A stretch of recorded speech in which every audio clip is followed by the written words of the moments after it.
Mary Amankwah Fordwor was a bubbly woman, a senior midwifery officer, and a baker full of hopes and dreams of living life to the fullest.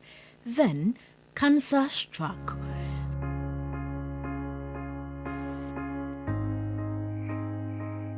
I had a fish bone in my throat, locked in my throat, so I went to take it off at Gabor Teaching Hospital.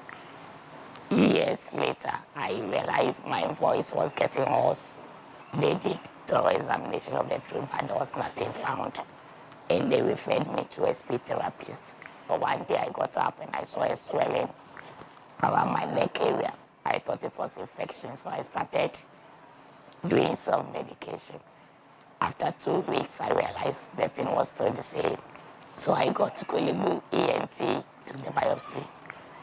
Unfortunately for me, came out as a throat cancer. To be more precise, cancer of the larynx, stage 4. Jesus Christ. The midwife at the St. Anthony Catholic Hospital at Juja in the Volta region almost lost everything to cancer. Throat cancer took my wonderful voice away. My original voice. Throat cancer took my marriage away. It was unexpected. I kept asking God, why me? Because I don't smoke, I don't take alcohol. Why me? Why me? God cry, are you really there? It got to a time I realized I have to stop praying. Because if I don't stop praying, I will end up insulting God. I had pastors, friends, family. Some of them have to go and stay at the church overnight praying on my behalf. Then came the fight for her life.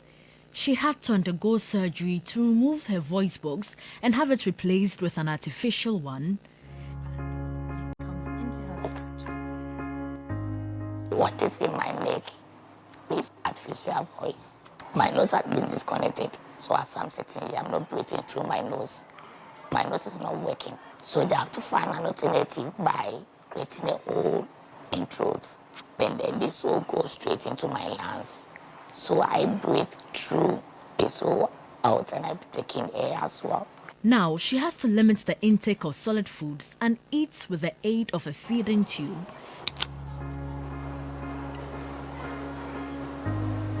Her family stood by her during her trying moments. We thank God that she's healed now. I am praying that other people with throat cancer will be healed. Amen. Thank you, I love you too. When my mother was sick, I was sad. I didn't want to pass away. One time when she went for a surgery, she was lying like a dead person. Couldn't recognize my daughter. But that day, I said, God, please help us. And she was like a pin.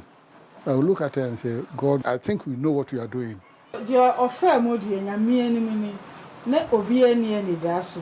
With what my daughter went through, we had no hope, but we thank God she's okay. She's a fighter. She told us even if she's to go through the treatment and it's just a 1% chance, she'll still take it. Anytime she goes for a surgery and things don't go on well, she'll tell you, I'll go again. With her artificial voice, she does what she does best, midwifery, and being a throat cancer advocate on social media. She may have lost her voice, but not her speech. When she started this, I didn't like it because I thought you're a young girl, you just gone through divorce. Somebody may like you later. But if he hears you have got cancer, then it's, cancer patient, it will touch my children, it will touch me. So why do you want to spread? But one thing I said is, whatever my children does for their happiness, I will support them. If there's any lesson she's learned from her experience, it is that cancer humbles you and makes you appreciate every single breath.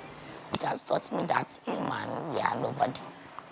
Sometimes, and I hear people say, hey, me, do you know who I am? I keep quiet and I watch them closely. I found myself in throat cancer. It tells me anything can happen in life. Portia, Gabor, TV3 News, Accra.